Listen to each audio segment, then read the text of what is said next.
À l'aube d'une nouvelle ère pour l'éducation, les gouvernements du monde entier se sont engagés en faveur d'une vision. Éducation 2030, vers une éducation inclusive et équitable de qualité et un apprentissage tout au long de la vie pour tous. Mais les systèmes éducatifs d'aujourd'hui préparent-ils adéquatement les apprenants au monde de demain ?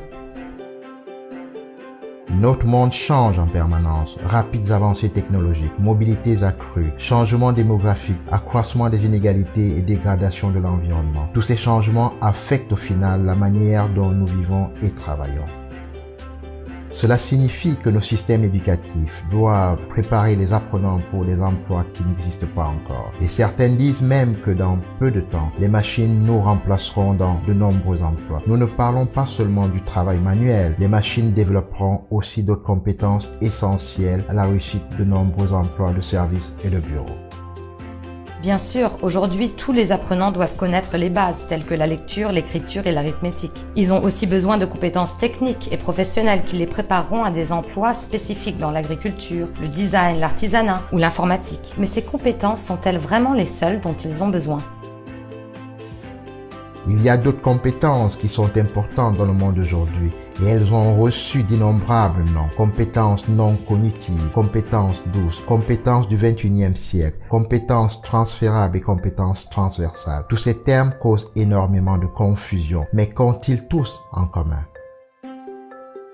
Prenons un peu de recul et regardons les choses dans leur ensemble. Tous ces termes font référence à une idée générale et une perception que nous sommes tous capables de comprendre. Un large éventail de valeurs, d'attitudes, de compétences et de comportements, comme la communication, le leadership et le travail d'équipe. Alors pourquoi sont-ils si importants dans le monde d'aujourd'hui ? Pensez-y, dans tout type d'emploi, que nous soyons dans la politique, la direction, l'enseignement ou le commerce de rue, nous devons être ingénieux, persévérants et avoir l'esprit d'entreprise. Ces compétences sont vraiment pertinentes pour chacun d'entre nous, peu importe notre parcours, notre domaine de travail ou notre statut social. Si nous voulons vraiment bâtir des sociétés plus pacifiques et prospères, nous devons non seulement commencer dans la salle de classe, mais aussi avec l'individu pour que les apprenants puissent développer leur pensée critique, leur créativité et une curiosité d'apprendre. L'éducation doit préparer les apprenants à vivre ensemble, en développant empathie, tolérance et respect envers la diversité. Mais malheureusement, la plupart des systèmes éducatifs sont loin d'équiper les apprenants avec ces compétences essentielles.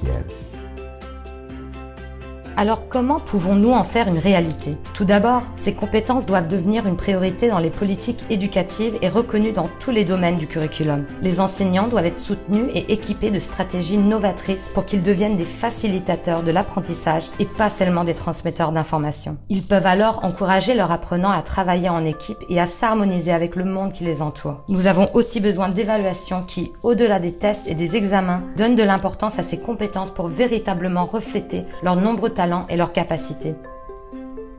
Chacun d'entre nous, que nous ayons un rôle de décideur, éducateur, parent ou élève, doit agir. Comment les systèmes éducatifs peuvent-ils alors suivre ce monde en pleine évolution ? Comment peuvent-ils mieux préparer les apprenants à mener une vie plus heureuse, plus saine et plus productive ? Et comment pourraient-ils véritablement contribuer à un avenir plus pacifique, équitable et durable ? Donnez-nous votre avis.